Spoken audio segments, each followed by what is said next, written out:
Hey guys, it's me Shane. I'm here to give you a little bit of news. I guess technically this will count as anime news. Apparently, Sony is reportedly close to purchasing Crunchyroll, the anime streaming service, for close to $1 billion. And I got two sources here. I got The Verge and Variety. I'm just going to read a little bit of what Variety is saying, and then I'll give you my take on it and what I think is going to come out of this. So Sony, obviously the Japanese entertainment and software giant, is poised to buy control of anime streaming platform Crunchyroll. And currently, Crunchyroll is owned by AT&T and is believed to have been sought after for buyers like earlier this year, I believe. Uh, the Sony angle emerged from a report last week in Japan's prestigious Nikkei newspaper. The Nikkei said that talks have advanced sufficiently and Sony has exclusive negotiating rights on Crunchyroll's purchase. The deal with a price tag of the Japanese yen of $100 billion or 960 million US dollars, which is far off from the 1.5 billion asking price that apparently the information, that's the name of the source, the information said that Crunchyroll was asking for $1.5 billion. Sony has performed relatively strongly this year, and despite negative impact of the coronavirus on hardware and theatrical movies, it seems that the PS5 launch is steadily going strong, which it is. Comes out November 12th. And its shares have been up 10% since January 1st. In May, Sony management said that the company had a large war chest that it would use to pick up distressed or cut priced assets. I have no clue what that means. I'll probably look into it a little bit later. But if the deal were to be complete, this second move this year by Sony to beef up its position in the anime world. In spring, Sony paid $400 million for a minority stake in Bilibili, a fastly expanding online entertainment platform with a strong emphasis on name, comics, and games. I have not heard of them. I'm going to assume that they are Japanese. Sony is currently riding high as owner of Amniplex. Did not know that until I did some digging for this. And on the production companies behind the smash hit Demon Slayer, the movie Mugen Train, which I've heard is a smash hit. Actually, the article here says it's also a smash hit and has earned over $150 million in just 17 days. Wow, I need to watch this movie and review it. Anyway, that's just the Japanese box office. That's still a lot.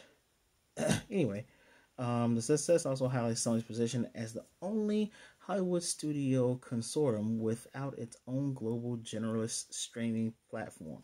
What does that mean? Well, Warner Brothers has HBO Max, Disney, Disney Plus. You see where I'm getting at. Even Nickelodeon, technically Nickelodeon, whoever owns them, technically they also have Netflix. Disney also owns Hulu. So Sony does own Funimation, a specialty anime streamer. We all know who Funimation is. Without 1 million subscribers. Oh, it has about 1 million subscribers. Dang, and they bought them in 2017. But without ownership of Disney Plus or an HBO Max, Sony is obliged to license out Demon Slayer and other content. Sony also owns Wakanim and Madman Anime Group. I do know Madman Anime Group. They do put out some really good stuff. Remaking Sony as a more vertically integrated and globally anime powerhouse would more than likely mean several content deals that need to be restructured or unwound. Hulu, for example, has a long-standing partnership with Funimation, which sees the two share many titles. In the US, HBO Max's current anime offering is built around Crunchyroll content and the iconic Studio Ghibli. So, implications. I'll get on a positive implication. Positive implication would be they can have more anime and manga based movies, more so anime. Crunchyroll has, and I actually looked this up, Crunchyroll has several exclusive slash original animes. The God of High School, which I've heard is very, very good, and it's actually very, very popular. That's one of them, and also Tower of God, Noblesse, which is technically a Korean manga that was turned into an anime, Fly Me to the Moon, Freak Angels, X Arm, N/Spectre. They have a couple others here, but I haven't heard of these. it's pretty like the last two anime movies that actually did really well. And when I mean anime movies, I mean movies that came from anime or manga that were turned into live action. Alita Battle Angel, produced by Fox, and the DreamWorks Paramount production Ghost in the Shell. They actually did pretty decently. Ghost in the Shell did medium. You know, there's a lot of controversy behind that. If you don't know, look it up. But controversy between not hiring Asian actors or Asian actress to play Makoto Kusanagi. But I digress. Lead that Battle Angel did very, very well. Surprising me, honestly. And stuff like this, I can honestly see the God of High School. I almost said High School of the God. God of High School being made into a live action movie, which could really work out. There's tons of great choreographers, especially choreographers from The Raid. You know, that little movie. I can honestly see someone doing something really good with that. And special effects are pretty much better than they've been in a long, long time. So, uh, and when I think about another live action, actually a very successful one is Rurouni Kenshin. Rurouni Kenshin, its manga slash anime stories were broken up into three parts. They have two more movies. They're supposed to come out this year in 2020, but because of what's going on in the world, they've been pushed back to 2021.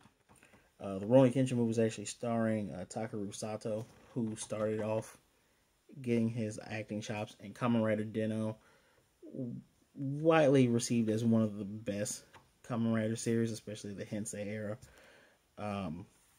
which was also released by Funimation, which is pretty interesting. So Sony is seeing some money from that. And actually, the Raid's director, Raid 1 and 2 director, actually praised Rurouni Kenshin movie series for its choreography. Should probably review those too. Mental note to myself. So, what I'm trying to say is, they can Sony can actually go ahead and make more live action movies, especially with the original content from Crunchyroll once they acquire it. The second implication is, like what the Variety said, your Funimation has a deal with Hulu. That's actually Hulu's where I watch a lot of my anime. And the cool thing about Funimation, because I did have Funimation for a while. Funimation does a lot of simulcasting. So for Dragon Ball Super, we were watching Dragon Ball Super probably around the same time. Places in Latin America were watching it. Sometimes we were watching it almost the same time it came out in Japan.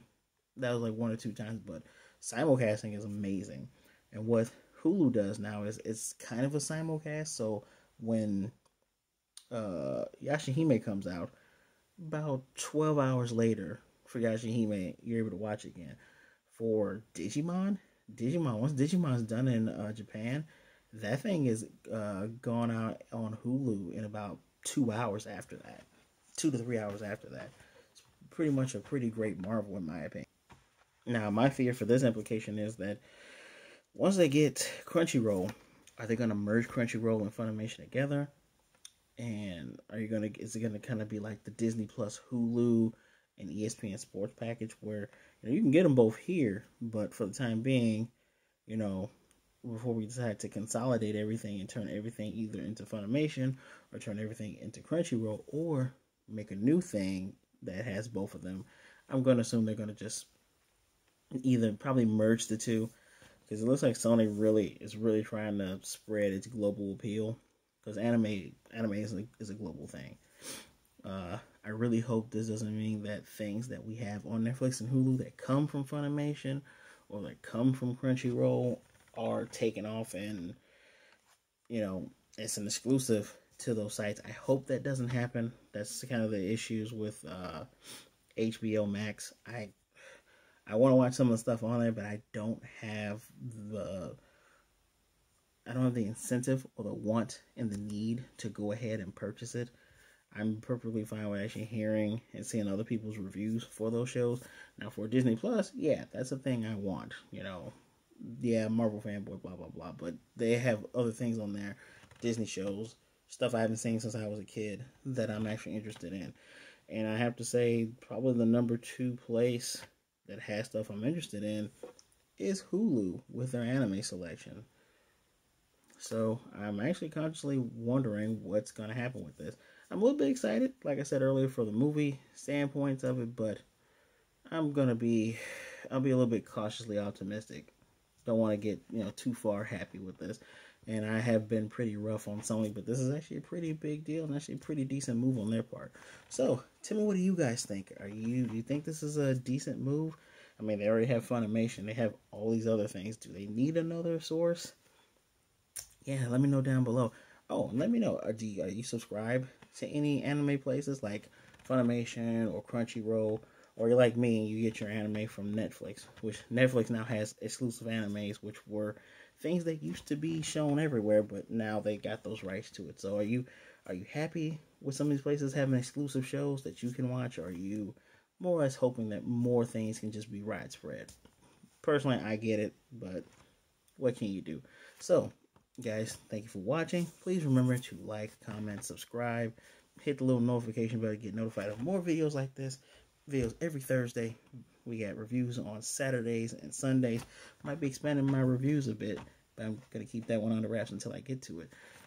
Please, like I said, share. As always, be good, be blessed. Wear a mask, wash your hands. Black Lives Matter. Everything's going to be all right, I promise. And as always, I will be seeing you next time.